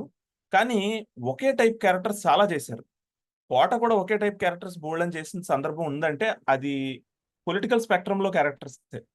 Right from the MLA or else from some party president, లేదంటే మంత్రి, కాదంటే అసలు ఆ పార్టీని నడిపించే అధినాయకుడు దగ్గర నుంచి ప్రతిపక్ష నాయకుడు, ముఖ్యమంత్రి, ఉప ముఖ్యమంత్రి, ఎన్ని రకాలైన పాత్రలు ఉంటాయో ఒక రాజకీయ నాయకుల్లో అన్ని చేశాడు అనుకోండి. ఇది ఈయనలో ఉన్న మొనాటిని ఒక రకంగా చెప్పాలంటే ఈయనకు దొరికిన మొనాటిని. కానీ ఇది పక్కన పెట్టినట్టయితే చాలా విచిత్రమైన క్యారెక్టర్లు, చాలా తమాషా అయిన క్యారెక్టర్లు కోట శ్రీనివాసరావు గారు చేయడానికి అవకాశం దొరికింది. అందులో కూడా కామెడీలో చాలా రకాలు. ఒకటి సటిల్ కామెడీ. ఇందాక మనం అనుకున్నట్టు అఫ్‌కోర్స్ దాన్ని ఎంతమంది సటిల్ కామెడీ అంటారో నాకు తెలీదు. బట్ నాకు అది తెలుగు సినిమా లెవెల్‌కి చూస్తే 'మనీ మనీ మనీ' ఇలాంటి క్యారెక్టర్స్ సటిల్‌గానే అనిపిస్తాయి ఆ క్యారెక్టర్లు, ఆ కామెడీ. దాన్ని ఒక మూడ్‌లోనే ఆ క్యారెక్టర్స్ కామెడీ ఏంటో తెలుస్తది మీకు. డైలాగులు యాజ్ ఇట్ ఈజ్ రాస్తే మీకు పెద్దగా ఏం అనిపించకపోవచ్చు. కానీ ఆ మూడ్‌లో ఆయన మొఖంలో పెట్టిన హావభావాలు అస్సలు ఎక్కడ నవ్వడు కదా మనిషి. నవ్వకుండా ఆ పెట్టిన హావభావాలతో చేసే ఆ టైప్ ఆఫ్ క్యారెక్టరైజేషన్ దగ్గర నుంచి మొదలుపెట్టుకొని చాలా లౌడ్ క్యారెక్టర్లు. కృష్ణారెడ్డి గారు తీసే సినిమాల్లో చాలా లౌడ్ క్యారెక్టర్లు. 'యమలీల' సినిమాల్లో, లేదంటే 'వినోదం' లాంటి సినిమాల్లో 'బంగారం సింగారం' అని చెప్పి అదొకటి. ఆహ్, ఇట్లాంటి ఆహ్, లేదా 'ఈవీవి సత్యనారాయణ' గారి సినిమాల్లో 'ఆలీబాబా అరడజన్ దొంగల్లో' 'కోటయ్య అండ్ కో', లేదా 'హలో బ్రదర్‌లో' 'తాడి మట్టయ్య', 'నగర పౌరులు' చూస్తున్నారు. అఫ్‌కోర్స్ 'నగర పౌరులు' చూస్తున్నారు డైలాగ్ నాకు తెలిసినంత వరకు దేశం చాలా క్లిష్ట పరిస్థితిలో ఉన్నదాన్ని ఇమిటేట్ చేసి తీసుకున్నారని నేను ఆ డైలాగ్ రాసిన వాళ్ళు అలా ఇమిటేట్ చేసి రాసుంటారు. కానీ ఇన్ని వేరియేషన్స్ ఆమె సినిమాలో ఈవీవి సత్యనారాయణ చూపించిన క్యారెక్టర్‌కి, మళ్ళీనేమో 'అహనా పెళ్ళంట' సినిమాలో జంధ్యాల గారు చేసిన క్యారెక్టర్ 2 కూడా అవ్వడానికి పిసినారి పాత్రలైనా చాలా డిఫరెన్స్ ఉన్న పాత్రలు. స్కోపు చాలా వైడ్ వెరైటీ ఆఫ్ ఆపర్చునిటీస్ కోట శ్రీనివాసరావు గారికి దొరికినియి. చాలా బ్రహ్మాండంగా చేశారు. ఆయన ఒక్కొక్క పాత్ర చేసిన పద్ధతి చాలా డిఫరెంట్‌గా ఉంటుంది. మీకు ఎన్ని రకాలైన వేరియేషన్స్ కావాలంటే అన్ని రకాలు ఆయన క్యారెక్టర్స్‌లో ఇవ్వగలరు. దానికొక చిన్న ఉదాహరణ కూడా చెప్పాలంటే నేను ఈ ఇదేం సినిమా, హ్మ్. 'శేఖర్ కమ్ముల' సినిమా 'లీడర్' ఉంటుంది. 'లీడర్' సినిమాలో కూడా ఆయన పొలిటీషియనే. అందులో కూడా ఆయన నాట్ ఎ గుడ్ పొలిటీషియన్. మంచి వ్యక్తి కాదు. గుడ్ పొలిటీషియన్ అంటే సక్సెస్‌ఫుల్ పొలిటీషియన్. ఆయన ఒక కొత్త పార్టీయే పెడతారు. వాళ్ళ ఫ్యామిలీ మాత్రమే పార్టీ రన్ చేయాలి అన్న దాకా తీసుకెళ్తాడు. కానీ ఆయన వ్యక్తిగా కూడా అంత మంచి వ్యక్తి కాదు. అంత మంచి లో రా ఊరికి మంచి చేసే మనిషి కాదు. ఇట్లాంటి పాత్రలు ఎన్నో చేసుండొచ్చు. కానీ ఇందులో చూపించిన సటిలిటీ చూడండి. అందులో ఈ హీరో తల్లి సుహాసిని, వాళ్ళిద్దరూ కూడా ఒక రాత్రిపూట, వర్షం కురిసిన రాత్రిపూట కోట శ్రీనివాసరావు గారి దగ్గరికొస్తారు. కోట శ్రీనివాసరావు గారి దగ్గరికొచ్చి కోట శ్రీనివాసరావు గారిని మా అబ్బాయిని ముఖ్యమంత్రిని చెయ్యాలి అని అడుగుతారు. మొదలుపెట్టడం ఎలా మొదలెడతారు? ధనుని ముఖ్యమంత్రిగా ఎలా చూస్తాం? మా ఆయన అంటే ఈ ఈ ఈవిడ భర్తే అప్పటిదాకా ముఖ్యమంత్రి. అతను ఒక బాంబు పేలుడులో చచ్చిపోయి ఉంటాడు. ఆ సినిమాలో చాలా థీమ్స్ ముందస్తుగా చూపిచ్చారు. సో, ధను అనేవాడు ఉంటాడు. ధను అనేవాడు వీడి ఫ్యామిలీ మెంబరే. వాడేంటంటే ఆహ్, అల్లరి చిల్లర వేషాలేస్తూ పెరిగినవాడు. పరమ క్రుక్ వాడు. ఆహ్, చాలా దుర్మార్గుడు, దారుణమైన వ్యక్తి అనమాట. బట్ వీళ్ళ ఫ్యామిలీ మెంబర్ అయితే వాడికి ఎవడికైనా ప్రాబ్లమ్ లేదు కోట శ్రీనివాసరావు క్యారెక్టర్‌కి. సో, అక్కడి నుంచి మొదలుపెట్టి ధనుని సీఎంగా ఎలా చూస్తామంటే ఇంకెవరికి అవకాశం ఉంది? మొత్తం అంతా అయిపోయింది. స్టేజ్ సెట్ అయిపోయింది అనంటే నేనొకటి కోరుకుంటున్నాను. ఆ కోరిక నాకు చెప్పమంటే చాలా మెల్లిగా స్టార్ట్ చేస్తాడు. "నువ్వేదన్నా కోరుకో. మొన్ననే మీ ఆయన చనిపోయాడు నా తమ్ముడు. నువ్వు వచ్చి అడుగుతున్నావు ఇంత రాత్రిపూట, నేనెందుకు కాదంటానని చెప్పి మెల్లిగా స్టార్ట్ చేస్తాడు. స్టార్ట్ చేస్తే సడన్ గా బాంబు వేస్తుంది. నా కొడుకుని సీఎం గా చూడాలి, అది నా కోరిక, మా ఆయన చివరి కోరిక అంటది. అనేసరికి ఇతనికి నెత్తి మీద బాంబు పడద్దు అనమాట. ఏంటి హఠాత్తుగా ఈ ముసలం పుట్టింది, ఈ ధనుగడేమో వీళ్ళని చంపేస్తాడేమో, ఇప్పటికిప్పుడు ఇవన్నీ ఎలా సెట్ అవుతాయి పొలిటికల్ గా చూస్తే అని వాడికి అంత ర- కంగారు పడుతుంది. అక్కడి నుంచి మొదలు పెట్టుకుని మెల్లిగా హీరో చెప్తాడు అతనికి ఆల్రెడీ ఏం వర్కౌట్ చేశాడు. మీ సైడ్ ఎమ్మెల్యేలు అందరినీ సైలెంట్ గా ఉండమను, ఓటింగ్ స్టార్ట్ చేస్తే నేనే గెలుస్తానంటాడు. అయితే అంటే సడన్ గా మధ్యలో మనోడికి అర్థమైపోతుంది. అంత పొలిటికల్ నాలెడ్జ్ ఉన్న మనిషి అవతల వాడు పొలిటికల్ గా ఒక లాజిక్ చెప్తున్నట్టయితే ముందు వీడెవడో వెర్రివేదం అనుకున్నా కూడా సడన్ గా మాట్లాడుతున్న మధ్యలోనే అయితే అని ఆ అర్థమైంది అంటాడు. అసలు అక్కడి నుంచి మొదలు పెట్టుకుని అతను చేసిన యాక్షన్ చూస్తే దీన్ని మీరు తీసుకుపోయి కంపేర్ చేయాల్సినవి ఏంటంటే చాలా లౌడ్ క్యారెక్టర్స్ చేశాడు ఆయన. వాటితో ఒకసారి కంపేర్ చేసి చూస్తే for example even Machiraj character కూడా దీంతో పోలిస్తే లౌడే. ఈ యాక్షన్ తో పోలిస్తే మాచిరాజు లౌడే. ఈ యాక్షన్ తో పోలిస్తే అంతకు ముందు వచ్చిన కాసయ్య లౌడే. సో ఈ కేటగిరీ ఆఫ్ విలన్స్ అందరూ లౌడే. ఈవెన్ నా మాటకు వస్తే దాని పేరేంటి, ఆ జులై సినిమాలో దాదాపు అదే సమయంలో జులై సినిమాలో కూడా అతనికి అలాంటి క్యారెక్టర్ వచ్చి విలన్ క్యారెక్టరే, side villain character MLA Varadarajulu. So అందులో క్యారెక్టర్ చూసినా దీంతో పోలిస్తే చాలా లౌడ్. సో ఒక నటుడు కెమెరా ముందుకు వచ్చిన తర్వాత ఒక పాత్ర ఇచ్చిన తర్వాత ఎంత వేరియేషన్, ఎంత తక్కువ చేయాలి లేదా ఎంత ఎక్కువ చేయాలి, డైరెక్టర్ ఏం కోరుకుంటున్నాడు, అక్కడి నుంచి మొదలు పెట్టుకుని మాడ్యులేషన్ ఎలా ఉంటే పండుతుంది ఆ క్యారెక్టర్. అట్లనే కోట శ్రీనివాసరావు గారు సినిమాలో ఉన్నారని చెప్పి మిగతా పాత్రలను మింగేయడం జరగదు. చాలా మంది ఎస్వి రంగారావు గారి దగ్గర నుంచి ఈ పేరుంది. ఎస్వి రంగారావు గారు వేరే క్యారెక్టర్లు మింగేస్తాడంటారు. అది నిజమే, చాలా క్యారెక్టర్లు మింగేస్తాడు ఆయన. పక్కన ఎవరు కనిపించరు. కోట తన స్పష్టంగా కనిపిస్తాడు, తన ప్రజెన్స్ తెలుస్తూ ఉంటుంది. అవసరం లేదనుకుంటే కోట ప్రజెన్స్ ఏం తెలియదు మీకు. ఉదాహరణకి ఇప్పుడు ఫర్ ఎగ్జాంపుల్ కొన్ని సినిమాల్లో కోట ఉన్నాడని కూడా మనకు గుర్తు రాదు అసలు. కొన్ని సినిమాల్లో కోట తండ్రి క్యారెక్టర్ వేస్తాడు, మీరు ఉన్నాడని కూడా గుర్తురాదు. అతను షైనింగ్ మూమెంట్ ఏది ఉందో అక్కడ షైన్ అవుతాడు, మిగతా చోట్ల ఉంటాడు కానీ మనిషి ఎక్కడ మీకు కనిపించడు. సింపుల్ గా అలా సినిమా నడిచిపోతూ వెళ్ళిపోతూ ఉంటుంది. ఫర్ ఎగ్జాంపుల్ అట్లాంటి character idiot cinema correct. Idiot లో షైన్ అవ్వాల్సి, నేను అది చెప్పేటప్పుడు నాకు మైండ్ లో ఇడియట్ నడుస్తుంది. ఇడియట్ లో షైన్ అవ్వాల్సిన మూమెంట్ లో కోట షైన్ అవుతాడు, కానీ ఇంకా చాలా మూమెంట్స్ లో కోట ఉంటాడు కానీ ఉన్నాడని మీకు తెలియదు. అవసరం లేని చోట్ల అవసరం లేనట్టే ఉంటాడు. సో ఇట్లా ఒక డైరెక్టర్స్ యాక్టర్ కోట ఒక రకంగా చెప్పాలంటే. చాలా చోట్ల ఏంటంటే ఒక యాక్టర్ కి డైరెక్టర్ లైఫ్ ఇస్తాడు. అఫ్ కోర్స్ కోటను కూడా చాలా మంది డైరెక్టర్లు మలిచారు. నేను లిస్ట్ కూడా రాసుకున్నాను. ఉదాహరణకి కోటను మలిచిన డైరెక్టర్లు జంధ్యాల, వంశీ, టి కృష్ణ, కృష్ణారెడ్డి, ఈవివి సత్యనారాయణ. ఇంకా నెక్స్ట్ చెప్పాలంటే Trivikram as a writer as a director కూడా త్రివిక్రమ్ కూడా మంచి అవకాశాలు ఇచ్చాడు కోట శ్రీనివాసరావు గారికి. ఇట్లా కొద్దిమంది డైరెక్టర్లు ఈయనకి మంచి అవకాశాలు ఇచ్చినా కూడా దానికన్నా మిన్నగా నాకు అనిపించేది ఏంటంటే ఇలాంటి యాక్టర్ ఉన్నప్పుడు డైరెక్టర్కి ఇంకెవరో అక్కర్లా. డైరెక్టర్కి అంతకంటే డిలైట్ ఏమి ఉండదు. ఎంత చేయాలో అంతే చేస్తాడు, అంతకు మించి చేయడు.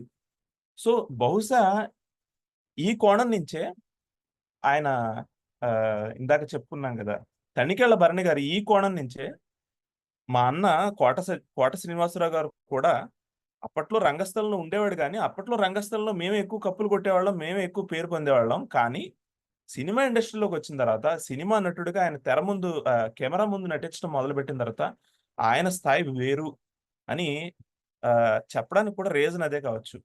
నా ఉద్దేశంలో బ్రహ్మానందం మినహాయించి ఈ స్థాయిలో ఎంత డైవర్సిటీ గత 20-30 సంవత్సరాల్లో సంపాదించిన వాళ్ళు, దాన్ని నిలబెట్టుకున్న వాళ్ళు చాలా చాలా అరుదు.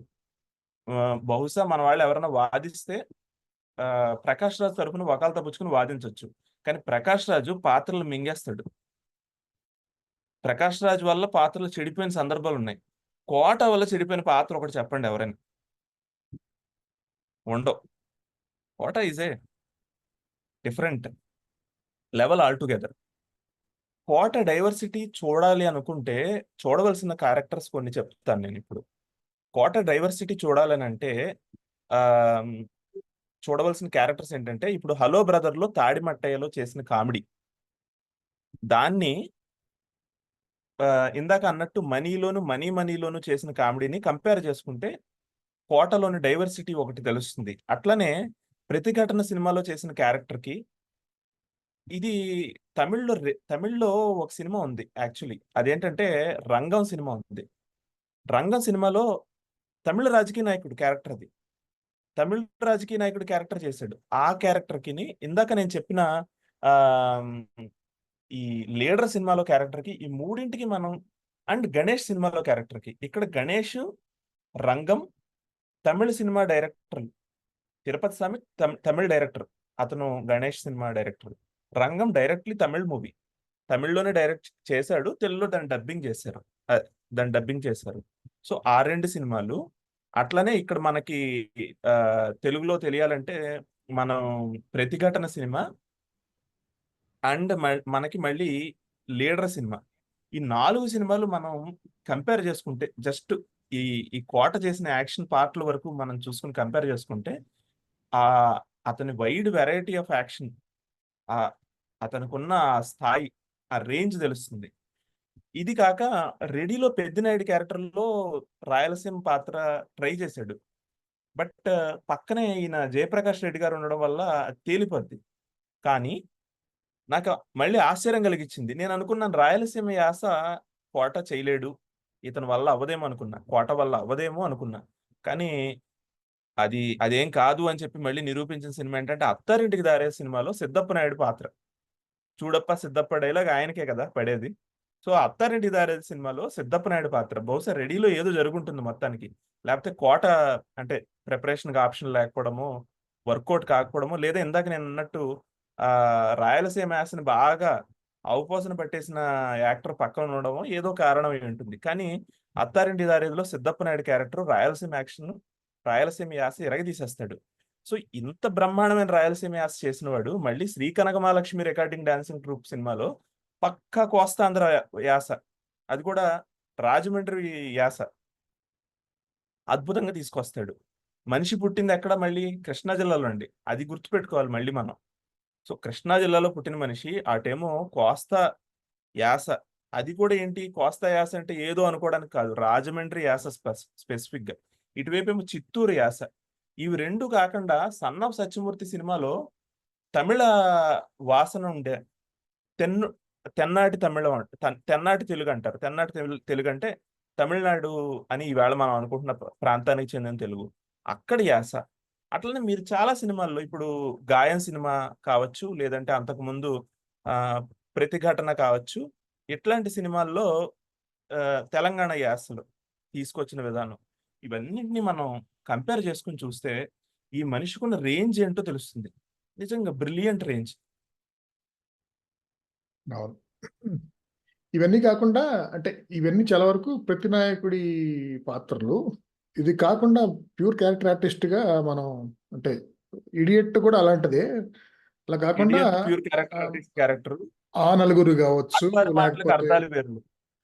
సారీ. ఆడవారి మాటకి అర్థాలు వేరులే కావచ్చు. ఇలాంటివన్నీ బొమ్మరిల్లు. బొమ్మరిల్లు, బొమ్మరిల్లు. గుడుంబ శంకర్ కాదు.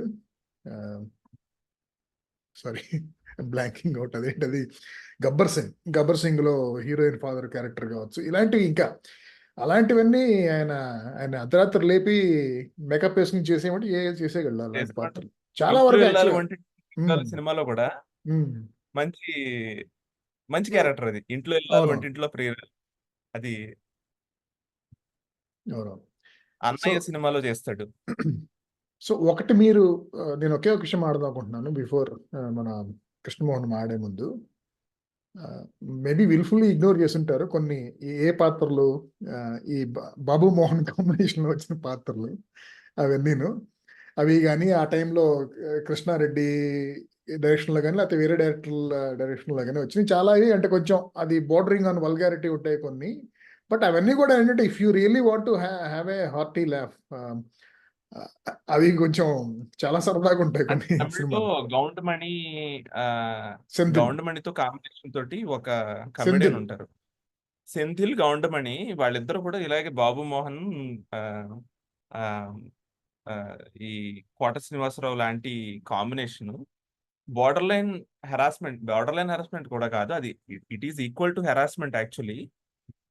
బట్ ఇక్కడ మనకేంటంటే ఓన్లీ ఒక నటుడిగా చూసుకుంటే ఈ మనిషి ఇది చేయడం, ఇందాక మనం మాట్లాడుకున్నాం మళ్ళీ రాంబంట్ అనే సినిమా ఉంది, బాపు గారు, అది చెప్పడం మర్చిపోయాను. రాంబంట్ సినిమాలో గిరీశం క్యారెక్టరే అది, దాని కట్టు బొట్టు మాట్లాడే విధానం ఇవన్నీ కూడా గిరీశం బేస్ చేసుకునే డిజైన్ చేశారు. అది దాని విలనీ షేడ్స్ ఇవన్నీ ఇంత సటిల్, అంత లౌడ్, ఈ రెండు రేంజ్ కూడా చేయడం అనేది కామెడీలో మళ్ళీ ఇంకొకళ్ళే ఈ పని చేసింది. బ్రహ్మానందం కూడా కాదు, ఇంత సటిల్, ఇంత ఇన్ని కలర్స్ చేసింది బ్రహ్మానందం కూడా కాదు. చేసిన వాడు ఇంకెవరన్నా ఉన్నారంటే రాజేంద్ర ప్రసాద్ మాత్రమే. కానీ రాజేంద్ర ప్రసాద్ మళ్ళీ విలనీకి వెళ్ళలేదు కదా. సో అందుకని ఈయన సెకండ్ టు నన్ అనమాట తెలుగు సినిమా ఇండస్ట్రీలో. చేశాడు, మంచి పాత్రలు కాదు అవి. ఇవాళ స్టాండర్డ్స్ తో చూస్తే, అంటే మనకున్న సెన్సిబిలిటీస్ తో చూస్తే అవి మంచి పాత్రలు కాదు. బట్ అవి చేయవలసి వచ్చినప్పుడు అవి కూడా చేశాడు ఆ మనిషి. తెలుగు సినిమా అనే కాదు, ఒక ప్రతినాయకుడు పాత్ర అలాగే కామెడీ, ఈ రెండు జానరాలో గత 30 ఏళ్లలో చూసుకుంటే, గత 30-35 ఏళ్లలో భారతదేశంలోనే మేబీ టాప్ 1 or 2లో ఉంటాడు అనుకుంటున్నాను నేను, చాలా మంది దర్శకుల దృష్టిలో. అది నిజమైన దానికి ఒక ఉదాహరణ ఏంటంటే, కోట శ్రీనివాసరావుని తమిళ సినిమా ఇండస్ట్రీ 2005 వరకు పెద్దగా గుర్తించలేదు అనుకుంటా బహుశా, లేదా ఈయన అక్కడికి వెళ్ళలేదు. అప్పట్లో ఈయన యాక్టర్ కదా తెలుగులో, మరి ఎలా వర్కౌట్ అవ్వలేదు, ఈయనకి కుదరలేకపోవడం ఏదో కావచ్చు. అయితే 2000s వరకు కూడా ఆయన పెద్దగా ఆ టైం లేదు. 2005 ఆ టైంలో సామి అని చెప్పి సినిమా, అది మనకు తెలుగులో లక్ష్మీ నరసింహ సినిమా. సామి సినిమా తమిళ్లో అది బ్లాక్ బస్టర్ యాక్చువల్లీ, బ్రహ్మాండమైన హిట్. విక్రమ్ సినిమాల్లో చాలా పెద్ద హిట్స్ లో, మాస్ హిట్స్ లో అదొకటి. దాంట్లో పెరుమాళ్ పిచ్చే అని చెప్పి విలన్ క్యారెక్టర్, బిచ్చగాడిగా ప్రారంభమై దారుణమైన మాఫియా సామ్రాజ్యం, లేదంటే ఈ రౌడీ సామ్రాజ్యాన్ని నెలకొల్పేవాడి పాత్ర అనమాట. దాన్ని అక్కడ ఎరగదీసి మన తెలుగాళ్ళు, మన బుద్ధులు మనవే కాబట్టి తెలుగులో వచ్చేసరికి ఆ పాత్రలో ఈయన పెట్టుకోవడం అనేసి ప్రకాష్ రాజ్ని తీసుకొచ్చి పెట్టుకున్నాం. బట్ ప్రకాష్ రాజ్ బాగా చేశాడు ఆ పాత్రలో, అనుమానం ఏం లేదు అందులో. బట్ అయితే విషయం ఏంటంటే, ఇక్కడ తమిళాళ్ళు ఈయన్ని కనిపెట్టుకున్న తర్వాత 30 పాత్రలు చేశారు, 30 పైగా పాత్రలు చేయించారు ఈయనకి. ఈయనకే అలసట వచ్చేసి వయసు మీద పడిపోయి మానేశాడు ఈయన. 2015 వచ్చేసరికి ఈయన ఆల్రెడీ మంచి హెల్త్ లో లేరు కదా, ఆయన అప్పటికే తగ్గిపోతూ వచ్చింది కదా ఆయనకున్న కెపాసిటీ. సో ఆయనకే సినిమాలు తగ్గిపోతూ వచ్చినాయి తప్ప, తమిళ సినిమా ఇండస్ట్రీ ఈయన్ని కనిపెట్టుకున్న తర్వాత కూడా అక్కడ కూడా ఆయనకు ఒక బ్రహ్మాండమైన రన్ ఉందంటే అది ఆబ్జెక్టివ్ గా అది మనకు ఒక ఆధారం అనమాట. ఈయన one of the brilliant actors in Indian film history. So Krishnamohan, ఆఖరి సెగ్మెంట్ లో ఆఖరిగా మాట్లాడే మా చాయిస్ నీకు వచ్చింది. అయితే ఇప్పుడు మనం నలుగురిని ఎంచుకున్నాం కదా, ఈ నలుగురిలోనూ కూడా విలనీ షేడ్స్ ఎక్కువగా ఉండి విలన్ గా ఎక్కువ సినిమాలు చేసింది కోట శ్రీనివాసరావు గారు మాత్రం. మిగతా అన్ని రకాలు, ఇప్పుడు కామెడీ కావచ్చు, సైడ్ ఆర్టిస్ట్ కావచ్చు, క్యారెక్టర్ ఆర్టిస్ట్, అన్ని చేశారు మిగతా వాళ్ళు. కోట శ్రీనివాసరావు గారు అన్ని చేసుకుంటూ కూడా విలన్ పోర్షన్సే ఎక్కువగా వేశారు, ఎక్కువగా విలన్ గా పేరు సంపాదించుకున్నారు. అందులో కూడా మళ్ళీ ఆ క్రూరత్వానికి ఇంకా పీక్స్ అనమాట. ఖచ్చితంగా జనం ఎదురుపడితే కొట్టేయడం లాంటి పోర్షన్సే చాలా మటుకు ఎక్కువగా చేయడం. ఇంకొకటి ఏంటంటే, ఇప్పుడు ఇందాక యాసల గురించి కూడా చాలా మంచి విశ్లేషణ చేశాడు పవన్. మొత్తం తెలుగు భాషలో ఎన్ని యాసలు ఉన్నాయో అన్ని యాసల్లోనూ ఆయన పాత్రలు చేయడమే కాకుండా, ఇంకా తను చెప్పని ఒక యాస ఏంటంటే, చూపులు కలిసిన శుభవేళలో గ్రాంధికంతో సహా, అది నువ్వు తెలియదు మన శ్రాద్ధం, అంతటి వైవిధ్యం ఇంకెక్కడ మనకి తారసపడదు. అలా విషివర్ణోష్ణోదకం, కాఫీకి ఉష్ణగ్రాహక ఘటము. అలాగా గ్రాంధికంతో సహా అన్ని రకాల యాసల్ని, తెలంగాణ యాస అంటే మనీలో మనకి బాగా కనిపిస్తుంది. మనీలోన ఉన్నది. అదే భద్రం మనీ బీ మనీ కేర్ఫుల్ కాదు. బ్రదర్, భద్రం బీ కేర్ఫుల్ బ్రదర్ ఎందులో పాట మనీ, అది మనీ. మనీలు అవును. మనీలు అదే. అందులో కూడా మంచి తెలంగాణ యాస ఉంటుంది. అలాగా యాసల వరకు వస్తే అలా అన్నిటినీ చుట్టేసిన మహానుభావుడు. తర్వాత మొదట్లో కెరీర్ మొదట్లో ఈ ఎన్టీఆర్ కి ఆపోజిట్ గా తీయడంలో సెలెక్ట్ చేసుకున్న పాత్రలకి పూర్తి న్యాయం చేయగలిగారు. మండలాధీశుడు కానీ, నా పిలిపే ప్రభంజనం కానీ, అలాంటి పోర్షన్స్ కూడా అంటే ఆహార్యం పరంగా నాకు ఒకటి నచ్చేది ఏంటంటే వీళ్ళు చాలా తక్కువ మంది ఉంటారు. ఎలాగా ఎలాంటి మేకప్ వేసినా ఒదిగిపోవడం. ఇప్పుడు అది ఎన్టీఆర్కి సాధ్యం బాగా. అంటే కృష్ణ పాండవీయం చూసుకుంటే కృష్ణుడి పోర్షను అలాగే ఉంటాడు, దుర్యోధనుడు అలాగే ఉంటాడు, మధ్యలో వేసిన ఒక ముసలి ఒగ్గు పోర్షన్ లో కూడా ఒదిగిపోతాడు. ఎలాంటి మేకప్ వేసినా, ఎలాంటి పాత్ర వేసినా ఒదిగిపోగలగడం, అది ఎన్టీఆర్. తర్వాత అలాంటి కోవకి చెందిన వ్యక్తి అనమాట కోటా శ్రీనివాసరావు అంటే. ఎలాంటి పోర్షన్ వేసినా కూడా, ఎలాంటి మేకప్ వేసినా కూడా దాంట్లోకి ఒదిగిపోవడం. విజయ్ చందర్ ఉంటాడు మధ్యలో. అలాగే విజయ్ చందర్ ఎలాంటి పోర్షన్ వేసినా అందులోకి ఆ మౌడ్లోకి వెళ్ళిపోగలుగుతాడు. అలాగా ఆ టైంలో ఆ పాత్రలు ఒకటి. ఇంకా క్యారెక్టర్ ఆర్టిస్టులు వచ్చేటప్పటికి విలనీ కాకుండా క్యారెక్టర్ ఆర్టిస్టులు పూర్తిగా కామెడీ. ఇప్పుడు యమలీల లాంటి క్యారెక్టర్స్ అసలు ఇంకొకళ్ళని మనం ఊహించుకోలేం. ఆ ఇన్స్పెక్టర్ పోర్షన్ లో ఇంకొకళ్ళని మనం ఊహించుకునే పరిస్థితే ఉండదు. అంతటి కామెడీ, ఇంతటి విలనీ షేడ్స్ ఉన్నాయని కూడా అంతటి కామెడీ పండించడం అనేది పూర్తి కాంట్రాస్ట్. ఇప్పుడు తను ఎలాగైతే కంపారిజన్ చేసుకోమని చెప్పాడో, ఆహనా పెళ్ళంట మొదలుకొని ఇప్పటి వరకు లీడర్ వరకు ఆ కాంట్రాస్ట్ చూపించడం అనేది కేవలం డైరెక్టర్ గొప్పతనమే కాకుండా ఆయన స్వతహాగా ఆయన సహజంగా ఉన్న ప్రతిభ అని చాలా మనకి స్పష్టంగా తెలుస్తూ ఉంటుంది. అలాగే ఎమోషన్, ఇప్పుడు క్రూరత్వం అనేది సరే మొత్తం ఆయన విలనీ షేడ్స్ ఉన్నాయి చేసుకుంటూ వచ్చాడు. ఒక ఎమోషన్ పండించడం కూడా. హలో బ్రదర్ సినిమాలో మల్లికార్జునరావు చనిపోయినప్పటి సీన్ ఏదైతే ఉంటుందో అది కోటా శ్రీనివాసరావు గారు చేసినట్టు ఇంకెవరు కాదేమో. అసలు ఇంకా అది మళ్ళీ అసలు రీప్రొడ్యూస్ చేయలేరు అనమాట.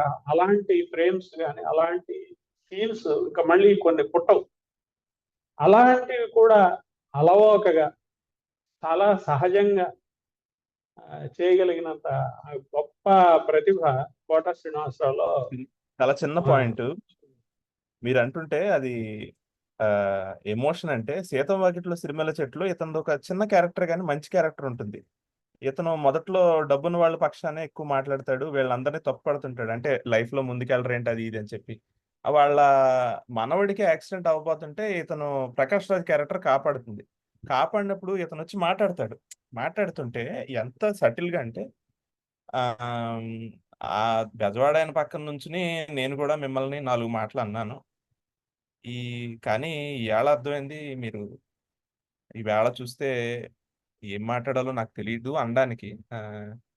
ఈ కన్నీళ్లు పెట్టుకోలేను, ఇంకా అవి చేయలేను. కేవలం మీకు మనస్ఫూర్తిగా దండం పెట్టుకోవడం మాత్రం. అది చెప్పే పద్ధతి ఉంటుంది ఆ క్యారెక్టర్.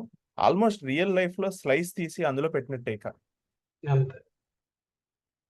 ఎక్కడ ఎగ్జాగరేషన్ కూడా ఉండదు అందులో ఆ క్యారెక్టర్ చేయడంలో. అదే అక్కర్లేదంటారు కదా. స్క్రీన్ ప్లే ఇచ్చేసి మీరు చేసుకుపోండి అని ఆర్టిస్టులు పాత వాళ్ళు ఉన్నారని చెప్తారు, సూర్యకాంతం, రమణారెడ్డిలా. అలాగే ఆయనకి అలా ఇస్తే చాలా అనమాట. తనంతట తను స్వయంగా చేసుకెళ్ళిపోగలిగిన ప్రతిభ కలిగిన, సహజమైన ప్రతిభ కలిగిన,